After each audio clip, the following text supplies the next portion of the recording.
አርሰናል የውድድር ዓመቱን በዋንጫዎች ስኬት የሚያጠናቅቅ ከሆነ እነዚህ ሁለት ተጫዋቾች ሊመሰገኑ ከሚገባቸው ተጫዋቾች መካከል ቀዳሚውን ስፍራ እንደሚይዙ ያለ ጥርጥር መናገር ይቻላል። ዴክላን ራይስ እና ማርቲን ኦዴጋርድ የአርሰናልን የአማካይ መስመር እጅግ በጣም በሚያስገርም ብቃት እየዘወሩ የሚገኙ ተጫዋቾች ናቸው። ማርቲን ኦዴጋርድ ከጉዳት ከተመለሰ በኋላ በተለይም በቅርብ ጨዋታዎች ላይ አስገራሚ ፐርፎርማንሱን እያሳየ የሚገኝ ሲሆን በአንጻሩ ደግሞ ዴክላን ራይስ ከአመት ዓመት እየጎመራ ከጉዳት እንኳን በተመለሰበት ጨዋታ ሳይቀር ለአርሰናል ወሳኝ 3 ነጥብን የሚያስገኙ ወሳኝ ጎሎችን ሲያስቆጥር እየተመለከትነው እንገኛለን። የሁለቱ ተጫዋቾች የመሃል ሜዳ ጥምረት ምን ይመስላል? አርቴታ በሁለቱ ተጫዋቾች ጥምረት ምን አይነት የሜዳ ላይ ታክቲኮችን ነው እየተገበረ የሚገኘው? ከዚህም በተጨማሪ ዴክላን ራይስ እና ማርቲን ኦዴጋርድ በሜዳ ላይ ከሚያደርጉት አስተዋጽኦ ባለፈ በሊደርሺፕ ወይም ደግሞ በመምራት ብቃት አርሰናልን እንዴት ባለ ሁኔታ በመልበሻ ክፍልና ሜዳ ላይ እየጠቀሙ ይገኛሉ? እነዚህንና ሌሎች ጉዳዮችን እስከ ቪዲዮ መጨረሻ ድረስ ከኛ ጋር አብራችሁ ከቆያችሁ የምንነግራችሁ ይሆናል። ሰላም ጤና ይስጥልን። የተወደዳችሁና የተከበራችሁ ውድ የቻናላችን ተከታታዮች እንዴት ናችሁልን? እግዚአብሔር ይመስገን እኔ በጣም ደህና ነኝ። የምትገኙት አራዳ ሜዳ ኦፊሻል የዩቲዩብ ቻናላችን ላይ ነው። ለቻናላችን አዲስ ከሆናችሁና እንደዚህ አይነት ዘገባዎች ቶሎ ቶሎ እንዲደርሷችሁ የምትፈልጉ አድማጭ ተመልካቾቻችን የዩቲዩብ ቻናሉን ሰብስክራይብ በማድረግና የደወል ምልክቷን በመጫን የቻናላችን ቤተሰቦች እንድትሆኑ የአክብሮት ግብዣችን ነው። ቪዲዮን ስትጀምሩ ደግሞ የዩቲዩብ አልጎሪዝም ፕሮግራሙን ለብዙ የእግር ኳስ ተመልካቾችና ለአዳዲስ ሰብስክራይበሮች ለማድረስ የእናንተን በብዛት ላይክ ማድረግ ይፈልጋል። ስለዚህ ፕሮግራም ቢያንስ በትንሹ 400 ላይክ እንዲኖረው እንፈልጋለን። እናም ለእናንተ የ3 ሰከንድ ስራ ነው። ፕሮግራሙን ላይክ በማድረግ ጀምሩት። የአራዳ ሜዳ ኮሜንታተር ተስፋ ወርቅ ሉልሰገድ አብሬያችሁ ቆይታ አደርጋለሁ። ፈጣሪ ፈቅዶ በዚህኛው ፕሮግራማችን ላይ ከእናንተ ጋር ተገናኝተናል። በቅድሚያ ለመላው የክርስትና እምነት ተከታዮች በሙሉ እንኳን ለጌታችንና ለመድኃኒታችን ለኢየሱስ ክርስቶስ የልደት በዓል በሰላም አደረሳችሁ። የገና በዓለ ልደቱ በጣም ደስ የሚል እንዲሁም ደግሞ የተባረከ እና ደግሞ ከብዙ የተቸገሩ ሰዎች ጋር መልካም ጊዜን የምናሳልፍበት እንዲሆን አራዳ ሜዳ ይመኛል። ዛሬ ዋዜማው ነው፣ ነገ ደግሞ በዓሉ ነው። ለዋዜማውም ለበዓሉም ከወዲሁ እንኳን አደረሳችሁ ለማለት እንወዳለን። መልካም በዓል የሚለውንም ሀሳቦቻችሁን ኮሜንት ላይ የገባችሁ ልጽፉልን ትችላላችሁ። በዚህኛው ፕሮግራማችን ላይ እንግዲህ ርዕሱና ተምኔሉ ላይ እንደተመለከታችሁት የማርቲን ኦዴጋርድን እና የዴክላን ራይስን የአርሰናልን የዘንድሮ የውድድር ዓመት አገልግሎት የምንመለከት ይሆናል ማለት ነው። እንግዲህ አርሰናል በዘንድሮ የውድድር ዓመት የፕሪሚየር ሊግ ዋንጫን የሚያሸንፍ ከሆነ የ21 ዓመታት የዋንጫ ጥያቄውን ዘንድሮ የሚመልስ ከሆነ ቻምፒየንስ ሊግ ላይ ሌሎች ውድድሮች ላይ ዓመቱን በዋንጫ የሚያጠናቅቅ ከሆነ በጣም ትልቅ ክሬዲት ሊሰጣቸው ከሚገቡ ተጫዋቾች መካከል ሁለቱ በአርሰናል ቤት ተጠቃሾቹ ናቸው። ምናልባት እንደነ ሳሊባ፣ ቲምበር፣ ዳቪድ ራያ፣ ማጋሌሽ ሌሎች ተጫዋቾችንም ልናነሳ እንችላለን። ቡካዮ ሳካን፣ ሊያንድሮ ትሮሳርድ ሁሉም በየዘርፉ በጣም ትልቅ ሚናን እየተወጡ ነው። ዴክላን ራይስ እና ማርቲን ኦዴጋርድንም መዘንጋት የለብን። ሁለቱም ተጫዋቾች ለአርሰናል እጅግ በጣም ትልቅ አገልግሎት እየሰጡ የሚገኙ ተጫዋቾች ናቸው። ባለፈው ሳምንት እንግዲህ አርሰናል ወደ ቫይታሊቲ በማቅናት በባለፈው ዓመት 6 ነጥብ ከወሰደበት ተጋጣሚው ከቦርንመዝ 3 ነጥብ ያገኘበት የጨዋታ ምሽት ነበርና የቦርንመዙ ጨዋታ ለአርሰናል ቀላል የሚባል የጨዋታ መርሃ ግብር አልነበረም። ዊችዝ በጣም ጠንካራ ጨዋታ ነበር። መድፈኞቹ በጣም ተፈትነዋል እዛ ጨዋታ ላይ። ግን ደግሞ ጨዋታው ያን ያህል አስቸጋሪ እንዳይሆን መድፈኞቹ ጨዋታውን በኮንትሮላቸው ስር እንዲያደርጉት ወይም በቁጥጥራቸው ስር እንዲያደርጉት ያ ጨዋታ በጥሩ መንገድ እንዲጓዝ እነዚህ ተጫዋቾች ሚናቸው እጅግ በጣም የጎላ ነበር። ዴክላን ራይስ ከጉዳት ነው የመጣው። ኢቨን እንደውም ከጉዳቱ ብዙም ያገገመም አልመሰለኝም። ግን ሜዳ ላይ የነበረው ፐርፎርማንስ እጅግ በጣም የተለየ ነበረና ከጉልበት ጉዳት መጥቶ እንደገና በጥቂት ቀናት ሪከቨር አድርጎ የመጣ ተጫዋች 2 ጎሎችን አስቆጥሮ አርሰናልን አሸናፊ ማድረግ ችሏልና ይህንን ተጫዋች አለማድነቅ አይቻልም። ማርቲን ኦዴጋርድን በባለፉት 2 ጨዋታዎች በአስቶን ቪላው ጨዋታ ላይ እንዲሁም በዚህም የጨዋታ መርሃ ግብር የጎል ኢንቮልቭመንቶች ላይ ተመልሷል። አሁን የአርሰናል ደጋፊዎች ደረታቸውን ሞልተው አፋቸውን ሞልተው ደረታቸውን ነፍተው ማርቲን ኢዝ ባክ፣ ኦዴ ኢዝ ባክ የሚሉ ድምጻቸውን እያሰሙ ይገኛሉ። እኔ ኦዴጋርድ የብቃት ጥያቄ የለበትም። እውነት ለመናገር አሁን በዘመናዊው እግር ኳስ እያየናቸው ከሚገኙ ምርጥ ፕሌይ ሜከር ጨዋታን ከሚያቀጣጥሉ አማካዮች መካከል አንደኛው ነው። ምናልባት ፕሪሚየር ሊግ ውስጥ እንጥራ ብለን ካልን ወደ ማንቸስተር ዩናይትድ ስንመጣ ብሩኖ ፈርናንዴዝን ብናነሳ፣ ቼልሲ ቤት ብንሄድ እነ ኮል ፓልመርን ብናነሳ፣ ሌሎች ክለቦችም ውስጥ የምንጠራቸው ተጫዋቾችን ቢኖሩ ማርቲን ኦዴጋርድ ደግሞ አርሰናል ውስጥ የሚጠራ ተጫዋች ነው። 2022-23 የውድድር ዘመን ላይ 15 ጎሎችን በእንግሊዝ ፕሪሚየር ሊግ ብቻ ያስቆጠረ ተጫዋች መሆኑን መዘንጋት የለብንም። ያውም ፔናልቲዎችን ሳይመታ ከሳጥን ውጭ በርካታ ጎሎችን እያስቆጠረ ነው እዛ የጎል ቁጥር ላይ የደረሰው። ነገር ግን አምና በጉዳት ምክንያት የአቋም መውረድም ገጥሞት ነበር። ዘንድሮም እንዲህ አይነት ሁኔታዎችን ስናይ ነበር። አሁን ግን የአርሰናል ደጋፊዎች ማርቲን ተመልሶልናል የሚሉበት ደረጃ ላይ ደርሰዋል። ምክንያቱም በባለፉት 2 ጨዋታዎች ላይ አሲስቶቹን በደንብ እያደረገ ነው። የቦርነመዙ ጨዋታ ላይ ዴክላን ራይስ ላስቆጠራት ሁለተኛዋ ጎል በጣም ቆንጆ የሆነ አሲስት አድርጎለት በጣም በቃ ጣጣውን የጨረሰ ኳስ ነበር የሰጠው። ያንን ኳስ እሱም ወደ ግብነት ቀይሯል። አርሰናል አስተን ቪላን 4-1 በረመረመበት ምሽትም ማርቲን ዙቢሜንዲ ላስቆጠራት ለዛች ውብ ጎል የዚህ ተጫዋች ሚና በጣም ከፍተኛ ነበር። ጎሉንም አሲስት ሲያደርግለት የተመለከትነው ይኸው ተጫዋች ነው። በተለይ ደግሞ ቦታውን ያየበት ሁኔታ ኳሱን ለማቀበል ያደረገውም ጥረት በጣም የተዋጣለት ነበር። አርሰናል ከዛ አንድ ሳምንት ቀደም ብሎ ደግሞ ብራይተንን 2-1 ባሸነፈበት ጨዋታ ላይ በጣም ቆንጆ የሆነ ኳስ ከሳጥን ውጪ ማርቲን ኦዴጋርድ አስቆጥሯል። ስለዚህ እነዚህ 2-3 ጨዋታዎች ማርቲን ኦዴጋርድ በደንብ ወደ ፐርፎርማንሱ መመለሱን የሚገልጹና የሚያሳዩ ሆነው እየተመለከትናቸው እንገኛለን። ኢቭን በባለፈው በተደረገው ጨዋታ ላይ በአስቶን ቪላም ጨዋታ ላይ በብራይተን ጨዋታዎች ላይ ለቪክተር ዮኬሬስ ጥሩ የግብ ዕድሎችን ሲፈጥርለት የነበረ ተጫዋች ነበር። ስሩቦሎችን ቺፕ የሚያደርጋቸው ኳሶችን ለመፍጠር ጥረት ሲያደርግ ነበር እና አሁን ኦዴጋርድ ወደሚፈለገው የጨዋታ ትራክ ለአርሰናል የሚፈለገውን የጎል አገልግሎት ለማግኘት አሲስት በማድረግ ጎሎችን በማስቆጠር ረገድ ኦዴጋርድ የተዋጣለት ስራን እየሰራ ይገኛል። አሁን 2 ተጫዋቾች ናቸው በአርሰናል ስማቸው በከፍተኛ ሁኔታ እየተጠቀሰ የሚገኘው። አርቴታ እንግዲህ በባለፈው በነበረው ጨዋታ ዙሪያ ሀሳቡን ሲሰጥ ነበረ እና የቦርነመቱ 3-2 ድል እነዚህን ተጫዋቾች በደንብ ጎልተው እንዲወጡ ያደረጋቸው ነበረ። እሱም ቡድኑ ወደ ኔክስት ደረጃ ወደ ቀጣዩ ደረጃ የተሸጋገረበትን ሁኔታ በጣም ወድጀዋለሁ። በግለሰቦች ደረጃ በፐርሰናሊቲ ረገድ ተጫዋቾች የነበራቸው ፕሬዘንስ እጅግ በጣም የተለየ ነው ሲል አርቴታ ተጫዋቾቹን ያደነቀበት ጊዜም ነበር። ስለ ማጋሌሽም ጭምር አንስቷል እና ማጋሌሽ ያንን ስህተት ከሰራ በኋላ ትልቅ የሆነ ምላሽ ደግሞ እንደገና መልሶ ሰጥቷል። ሪያክት ያደረገበት መንገድ እጅግ በጣም ኢነርጂው ጥሩ ነበር አለና ስለ ዴክላን ራይስ ሲናገር ዴክላን ራይስ ሌላኛው ተጫዋች እንግዲህ በእያንዳንዱ ሰዓት ላይ ለአርሰናል እጅግ በጣም ጠቃሚ የሆነ ተጫዋች ነው። ከጉዳት የተመለሰ ተጫዋች ነው። የጉልበት ጉዳት አጋጥሞት ነበር እና እሱም እንደውም ሲናገር የዛኔ ጉዳቱ ምን ያክል ሊሆን እንደሚችል አላውቅም ሲል ነበር። ኢቭን ከጨዋታው በፊት በሰጠው ጋዜጣዊ መግለጫ ላይ ሲናገር እስካሁን ዴክላን ራይስ ልምምድ አልሰራም ብሎ ሲናገር ነበር። እንግዲህ አርቴታ ሙሉ መረጃውን ሰጥቶን ከሆነ ልምምድ አልሰራም፣ በኋላ ላይ ሌላ የልምምድ ፕሮግራም አለን፣ እስቲ እዛ ላይ የሚገኝ ከሆነ እናየዋለን ሲል ነበረ ሲናገር የነበረው እና ይሄ ኮምፕሊትድ ፕሌየር በማለት ነው በቃ የጠቀሰው። እንደው በሰው ደረጃ ፍጹምነትን እንኳን ለማብራራት በጣም ቢቸግርም ግን በቃ ይሄ ፍጹም በቃ የተሟላ ተጫዋች መሆኑን ነው አርቴታ የገለጸው እና እዛ ጨዋታ ላይ እንደተመለከት ነው እንግዲህ የአስቶን ቪላው ጨዋታ አመልጦታል። ነገር ግን በዛ ጨዋታ ላይም ቢሆን ያመለጠው ጨዋታ ላይ አርሰናል አሸንፎ ነው የወጣው። የዴክላን ራይስን አለመኖር አርሰናል በጥሩ ሁኔታ ሸፍኖታል። አርቴታ ጥሩ የሆነ ሪፕሌስመንት ነበር የተካው። መሀል ሜዳውን ያዋቀረበት መንገድ በጣም ጥሩ ነበር።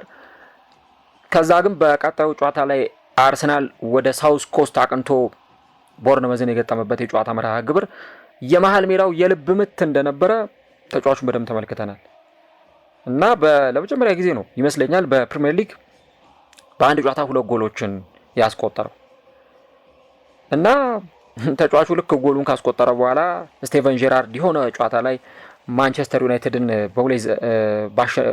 በገጠሙበት የጨዋታ መርሃ ግብር 2009-2014 ላይም ያን ነገር ሲያደርጉ ተመልክተናል እና ጄራርድ ሄዶ ካሜራዋን ሲስም ነበረ። ዴክላን ራይስም ያን ነገር ሲያደርግ ተመልክተናል። እና አርቴታ የሚገርማችሁ የዴክላን ራይስን ወሳኝነት በደንብ ጠንቅቆ የሚያክሰው ነው እና መቼ ምን ሰዓት ላይ መጠቀም እንዳለበት ዴክላን ራይስ ምን ነገሮችን ማድረግ እንዳለበት በደንብ የሚረዳ ሰው ስለሆነ በታይሚንግ ረገድ ያንን ተጫዋች የሚጠቀምባቸው የራሱ አማራጮች አሉት እና አርቴታ ያለውም ይህንን ነገር ነው። ዴክላን ኮንስታንትሊ ወጥ በሆነ መንገድ ለክለቡ ብዙ ነገሮችን ዴሊቨር እያደረገ ያለ ተጫዋች ነው እና እኔ መቼ እንደሚያቆም ሁሉ አላውቅም። ምክንያቱም አሁንም እየተሻሻለ ነው ባለበት ቦታ ላይ መሻሻልም ይፈልጋል እና ለኛ በጣም ጠቃሚ የሆነው ተጫዋች ነው። ባለፈው ከአስቶን ቪላ ጋር ባለመጫወቱ በጣም ተበሳሽቶ ነበረ እና መጫወት በቃ በጣም ጓግቶ ነበረ። ኢቭን ጠዋት ላይ ሁሉ አርቴታ ሲናገር ጠዋት ላይ ሁሉ ሞክሮ ነበር በቃ ለመጫወት ፍላጎቱን ሲያሳይ ነበረ በጨዋታው ዕለት። ነገር ግን ደግሞ ያ ሊሆን አልቻለም። ቀጣዩ ቀን ላይ ልምምድ ማድረግም ፈልጎ ነበር። ያ ግን ፖሲብል አልነበረም፣ የሚቻል አልነበረም እና በባለፈው እስከ ቅዳሜው ዕለት ድረስ እኛ እየጠየቅነው ነበር። እንዴት ነው እየተሰማ ያለው ስሜት? how you are feeling? የሚሰማ ስሜት ምንድን ነው? ለመጫወት ዝግጁ ነህ? ሰውነት ሬዲ ነው ብለን ስንጠይቀው yes I am in እኔ ዝግጁ ነኝ ብሎ ነበረ ራይስ የመለሰልናል እና ምን ያህል በትልቅ ሰዓት ላይ መገኘት እንደሚችል ያሳየበት ምሽት ነበር ብሏል። ተመልከቱ ምን አይነት ስሜት እንዳለው። ምን እንግዲህ የዛ የአስቶን ቪላው ጨዋታ ላይ እንዳያችሁት ጨዋታው ካበቃ በኋላ ዴክላን ራይስ ከሞርጋን ሮጀርስ ጋር እያወራ ነበር። ጉልበቴን የተጎዳው ያው ጉልበቴን እንዴት እንደሆነ ምናምን እያለ ሲያሳየው እንደነበር አይተናል። ጨዋታው ካበቃ በኋላ ካሜራውም ወደ እነሱ ዞሮ ነበርና እስከ መጨረሻው የጨዋታዎቹ ደቂቃዎች ድረስ እኛ ፊሊንጉን ቼክ እያደረግነው ነበር፣ እየጠየቅነው ነበር። ለመጫወት ዝግጁ ነህ? አሁን ወደ ሜዳ መግባት ትችላለህ? ሰውነት ሬዲ ነው እያልን እየጠየቅነው እሱ አዎ ዝግጁ ነኝ ይል ነበርና በጣም ለመጫወት ጓግቶ ነበር፣ ልምምድ ለመስራትም ጓግቶ ነበር ሲል አርቴታ ይናገራል። ይህ አይነት ፓሽንና ኢነርጂ ነው አሁን በአርሰናል ተጫዋቾች በኩል እየተመለከትን የምንገኘው። ዴክላን ራይስ ለምንድን ነው የአርሰናል የመሃል ሜዳ ዘዋሪ ሆነው? ፕላስ እሱ ብቻ አይደለም፣ በጣም የሚያስገርመው ነገር ለምንድን ነው ዴክላን ራይስ አሁን እኮ ስለ ባሎንዶርም እየተወራ ነው። በነገራችሁ ላይ ስለ ባሎንዶር የሚቀጥለው ዓመት አሁን ስለ ቶፕ 10 ምናምን ስናነሳ ዴክላን ራይስን አብረን እናነሳለን እና ብዙ አትገረሙ። አሁን ዴክላን ራይስ የባሎንዶር እጩዎች ውስጥ መግባቱን ምናምን ከዛ ቶፕ 5 ቢገባ ኢቭን ባሎንዶር ሲያሸንፍ ብናየው ብዙ አይገርምም። አርሰናል የሆኑ ስኬቶችን አስታክቶ በተለይ የውድድር ዓመቱን ከጨረሰ ዴክላን ራይስ ለዛ ፕሩቭን የሆነ ተጫዋች በቃ ማይደክም 90 ደቂቃ ሙሉ በታታሪነት የሚጫወት ይሄ ልጅ ስንት ሳምባ ነው ያለው? አንዳንዴ እኮ በጣም ያጠራጥራል። ሰው እኮ ድካምም አለው እና ምንድን ነው ይሄ ሰው ያስብላል። ሜዳ ላይ የሚያሳየው እያንዳንዱ እንቅስቃሴዎቹ፣ ሩጫዎቹ፣ ታክሎቹ፣ ኢንተርሴፕሽኖቹ፣ ብሎኪንጎቹ፣ የማዕዘን ምቶቹ፣ ፊኒሽንጎቹ፣ ሹቶቹ በጣም የተዋጣላቸው ናቸው እና አምና ሪያል ማድሪድ ላይ 2 ድንቅ ቅጣት ምት ጎሎችን በቻምፒዮንስ ሊግ አስቆጥሮ አርሰናልን ወደ ቀጣዩ ዙር ማሳለፍ የቻለ ወሳኝ ስራ ሰርቶ ነበረ። እዚህኛውም ጨዋታ ላይ በፕሪሚየር ሊጉ ለመጀመሪያ ጊዜ በአንድ ጨዋታ ጎል አስቆጥሯል። ቦርንመዝን አርሰናል ሲያሸንፍ የዚህ ተጫዋች አገልግሎት በጣም ከፍተኛ ነበር። ሌላው እዚህ ጨዋታ ላይ በጣም ድንቅ ሆኖ የነበረው ማርቲን ኦዴጋርድ ነው። አሁን ኦዴጋርድ በደንብ ተመልሷል ወደ ሚገባው ቦታ። እንግዲህ በውድድር ዓመቱ የመጀመሪያ ጎሉን ባለፈው ከብራይተን ጋር በተደረገው ጨዋታ ላይ ማስቆጠር ችሏል። የቦርንመዙ ጨዋታ ላይ አሲስት አድርጓል። የአስቶን ቪላው ጨዋታ ላይም አሲስት አድርጓል። እና የሚገርመው ራይስ ከስካይ ስፖርት ጋር በነበረው ቆይታ ከጨዋታው መጠናቀቅ በኋላ አንድ ሀሳብ ሲሰጥ ነበር እና ማርቲን አለ ራሱ ማርቲን ኦዴጋርድ ኳሱን ሹት ማድረግ የሚችልበት ቦታ ላይ ነበር አለ። እንግዲህ እሱ ያንን ሁኔታ ሲናገር በተለይ የቦርንመዙን ጨዋታ በተመለከተ ነገር ግን እኔ ደግሞ ያንን ነገር እንዳደርገው ሻውት እያደረገ ነበር፣ እየጮኸ ነበረ ብሎ ራይስ ተናግሯል። እና ያ ሌላኛውም ጎል ሲቆጠር ራይስ ሌላኛውም ጎል ሲያስቆጠር የቢልድ አፕ አጫወቱ በጣም የተለየ ሆኖ ተመልክተናል። እና እዛ ጨዋታ ላይ የነበረው ኢንቮልቭመንት ምንድን ነበረ የሚለውን ስናይ ማርቲን ኦዴጋርድ ከቦርንመዝ ጋር በተደረገው ጨዋታ 47 ኳሶችን አቀብሏል፣ 5 ፕሮግረሲቭ ፓሶችን አቀብሏል። በዚህም 3ኛ ደረጃ ላይ የተቀመጠ ተጫዋች ነው። በዛው ጨዋታ ላይ 10 የመከላከል አክሽኖች ላይ ተሳትፏል። በዚህም በጣም ውጤታማ ከሚባሉ ተጫዋቾች መካከል አንዱ ነው። 11 ጊዜ የቢልድ አፕ ጨዋታዎች ላይ ተሳትፎ አድርጓል። እና ለምንድን ነው እዚህ ጨዋታ ላይ ምርጥ የነበረው ኦዴጋርድ የሚለውን ነገር ስናነሳ ይህን ነገር ዘለን ማለፍ አንችልም። ዴክላን ራይስ ከስካይ ስፖርት ጋር በነበረው ቆይታ ላይ መናገሩን ይቀጥልና ለምሳሌ ያለ ቡካዮ ሳካ 1v1 ከተጫዋቾች ጋር በሚገናኝበት ጊዜ ወይ ከሆኑ ተከላካዮች ጋር በሚገናኝበት ጊዜ እንደገና ማርቲን ኦዴጋርድ ልክ እዛ ቦታ ላይ ሆኖ ከሱ ጀርባ ሆኖ ኳሶችን ፓስ በማድረግ እና ደግሞ ከጀርባ ሆኖ እየጮኸ ተጫዋቹ የሆነ አክሽን እንዲወስድ ኮማንድ የሚያደርግ ተጫዋች እንደሆነ ነው ራይስ የተናገረው። ከዛ ደግሞ በዛ ሁኔታ ላይ ወይም በዛ የጨዋታ ፐርፎርማንስ ላይ ምን ያክል ነገሮች ወሳኝ እንደነበሩ የቡካዮ ሳካንም እንቅስቃሴ በተመለከተ ራሱ የሚያብራራው ነገር አለ። ለምን ቡካዮ ሳካ በቦርነመዙ ጨዋታ ላይ እንዳያችሁት አርቴታ በመጀመሪያው ቤስት ላይን አፕ ላይ ኖኒ ማድዌኬን ነው በቋሚነት ያስጀመረው። በኋላ ላይ ነው ቡካዮ ሳካ ተቀይሮ የገባው። የቡካዮ ሳካ ተቀይሮ መግባት ደግሞ 71ኛው ደቂቃ ላይ ዴክላን ራይስ ላስቆጠራት ጎል አሲስት ያደረገለት ተጫዋች እና ኦኮፓይ ለማድረግ ያንን ቦታ ኤክስፕሎይት አድርጎ ለመጠቀም ያቺ ቦታ እጅግ በጣም ወሳኝ ነች ይላል እና ብዙ አማካዮች ከዛ ቦታ ላይ ጎል ማስቆጠር ይችላሉ። ያንን ነገር የማድረግም አቅም አላቸው። ምክንያቱም እዛ ቦታ ላይ ያንን ኳስ ሲያገኙት በቀጥታ ሹት አድርገው በመምታት ያን ነገር ሊያደርጉ ይችላሉ እና በእያንዳንዱ ሙቭመንቶች በሚያቀብላቸው ኳሶች በማርቲን ኦዴጋርድ ቀጥሎ ደግሞ በቡካዮ ሳካ እንቅስቃሴዎች በጣም ደስተኛ ነኝ ብሎ ሲናገር ነበር እና አሁን አርቴታ ስኳዱን በደንብ ሮቴት እያደረገ ማድዌኬን በቀኝ መስመር ላይ ኦር ደግሞ ቡካዮ ሳካን በግራ በኩል ትሮሳርድና ማርቲኔሊን እያጫወተ እንዲህ አይነት ነገሮችን ሲያደርግ ነበር እና 1v1 በነበረው የቀኝ መስመር እንቅስቃሴ የአርሰናል የፊት መስመር ተጫዋቾች በጣም የተዋጣለት ፐርፎርማንስ ሲያሳዩ የነበረው አንድም በዚህ ምክንያት ነው። ሊያንድሮ ትሮሳርድ ደግሞ ተቀይሮ ከገባ በኋላ ሌላ ላቅ ያለ ሚናውን መወጣት ችሏል። እንግዲህ አርሰናል 2025ን በእንዲህ አይነት ሁኔታ አጠናቆ 2026ን ደግሞ ሞቅ ባለ አቀባበል ተቀብሎታል። ሞቅ ባለ አጀማመር አርሰናል 2026ን ጀምሯል። አሁን ቦርንመዝን ያሸነፈበት ጨዋታ አርሰናልን በ6 ነጥቦች ሊጉን እንዲመራ አድርጎታል። አሁን ግንቦት ወር ላይ አርሰናል የእንግሊዝ ፕሪሚየር ሊግ አሸናፊ የሚል ታይትል እንዲሰጠው ካስፈለገ ከዚህ በኋላ በሚያደርጋቸው ወሳኝ ጨዋታዎች ላይ አርሰናል ድል ይዞ መውጣት ይኖርበታል። ያንን ነገር ለማድረግ ደግሞ እንዲህ አይነቶቹ ተጫዋቾች ሚናቸው እጅግ በጣም ከፍተኛ ነው። ምክንያቱም አርሰናል የ21 ዓመት የ22 ዓመት የዋንጫ ጥያቄውን እንዲመልስ ኮንስታንት በሆነ መንገድ እንዲጫወት ይጠበቃል። አርቴታም ደግሞ ተጫዋቾቹን እንዴት አድርጎ ማኔጅ ሊያደርግ ይችላል ነው ትልቁ ነጥብ የሚሆነው። እንግዲህ ከዚህ በኋላ የሚቀሩት በእርግጥ ነገ በበዓል ቀን ለየት ያለ ደግሞ ዝግጅት ይኖረናል። አርሰናል ከሊቨርፑል ከሚያደርጉት ጨዋታ አስቀድመን ያ ጨዋታ እንዴት ባለ መንገድ ሊደረግ ይችላል፣ ለሊቨርፑልም ለአርሰናልም እንዴት ባለ መንገድ ሊቀጥል ይችላል የሚሉ ነጥቦችን እናነሳለን ከነዛ ጨዋታዎች ነጥቦች ጋር አያይዘን ማለት ነው። ነገር ግን አንድ በጣም እርግጠኛ ሆኖ መናገር የሚቻለው ቀጣዮቹ የአርሰናል ጨዋታዎች በጣም ኮንሲስተንሲን የሚፈልጉ የአርሰናልን ወጥ የሆነ ብቃትና የሜዳ ላይ ፐርፎርማንሱ ደግሞ በጣም የተሻለ እንዲሆን የሚጠበቅበት ጊዜ ነው። እንግዲህ ይህ የጃንዋሪ ወር አርሰናል ከባባዶቹን ጨዋታዎችን ለማድረግ የሚገደድበት ቀጣይ ጊዜ ነው። ኢቨን ቀጣዮቹ 2 ወራት አሁን አርሰናል ሐሙስ ሊቨርፑልን ይገጥማል።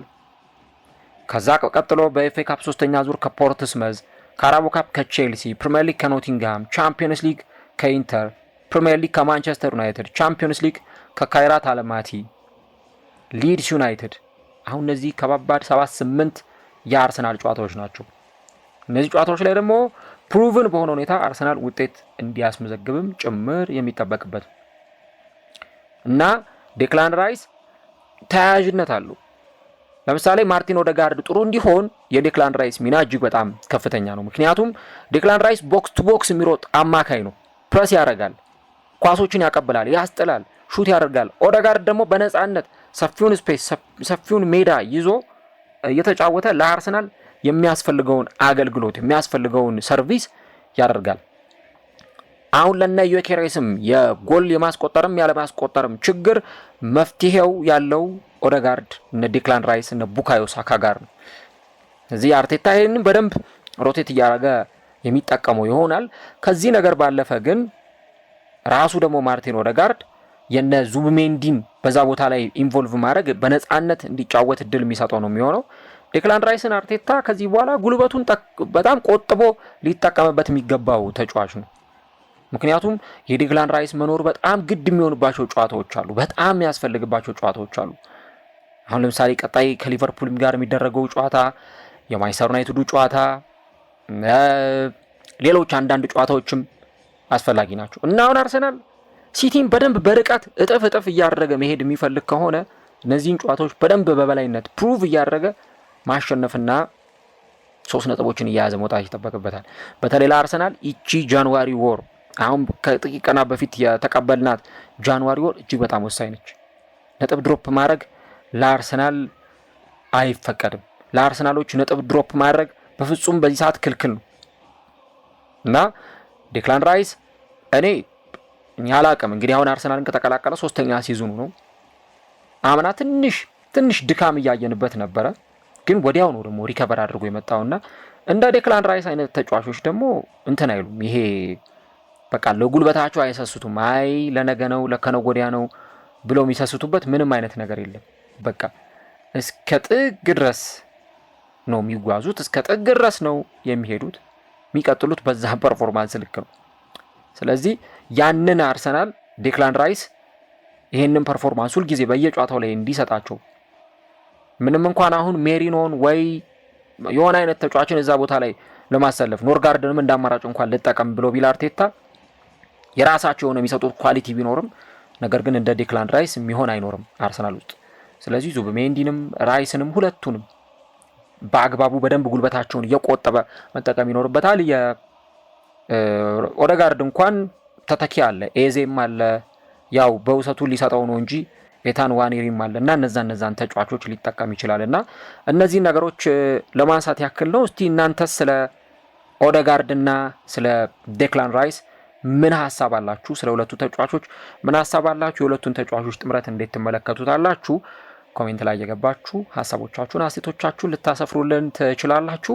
እግዚአብሔር ቢፈቅድ ደግሞ ነገ የአርሰናልና የሊቨርፑልን ጨዋታ በተመለከተ ሌላ ሰፋ ያለ ትንታኔ ይዤላችሁ እንደምቀርብ ለነገ ቀጠሮ እናያዝና የዛሬውን ፕሮግራም እዚህ ጋር የምናጠቃለል ይሆናል። ኦዴጋርድና ራይስ በሊቨርፑልም ጨዋታ ላይ ይጠበቃሉ። ተጽዕኖ ፈጣሪነታቸው በጣም የጎላ ሊሆን እንደሚችል በተለይ የሊቨርፑልን የመሃል ሜዳ ዶሚኔት ለማድረግ የእነዚህ ተጫዋቾች መኖር እጅግ በጣም አስፈላጊ ነውና እንደ ዲክላን ራይስ ደግሞ አይነት ፓሽኔት የሆኑ ተጫዋቾች ቅድም እንዳልኩት መግቢያ ላይ በፐርፎርማንስ ብቻ አይደለም በሊደርሺፕ ዲክላን ራይስ የአምበልነት አርምባንዱን እንኳን ባያደርግ ቡድኑን የሚያበረታታበት መንገድ፣ ቡድኑን ተጫዋቾቹን የሚመክርበት የሚገስጽበት፣ ወጣት ተጫዋቾችን ሊድ የሚያደርግበት መንገድ የሚያስገርም ነው። ራሱ ደግሞ የሚገርማችሁ ማርቲን ኦዴጋርድም ምርጥ ካፕቴን ነው። መልበሻ ክፍል ውስጥ የሚሰማ ካፕቴን ነው። ደጋፊዎችን የሚያነሳሳ ነው። እነ ካይ ሃቨርትዝ ጎል ማስቆጠር ባልቻሉ ጊዜ የፍጹም ቅጣት ምት እንዲመቱና ጎል እንዲያስቆጥሩ አድርጎ ወደ ደጋፊዎቹ እየገፋ ሳይቀር ክሬዲት ስጡት ጎል አስቆጥሯል እያለ ጭምር ተጫዋቾቹን በደንብ ስነልቦናቸው እንዲነቃቃ ሲያደርግ የነበረ ተጫዋች ነውና እጅግ በጣም የተለየ ካራክተር ያላቸው ሁለት ተጫዋቾች ናቸው አርሰናል ውስጥ ያሉት። ለአርሰናል ውጤታማነት እነዚህን ተጫዋቾች አለመጥቀስ አይቻልም።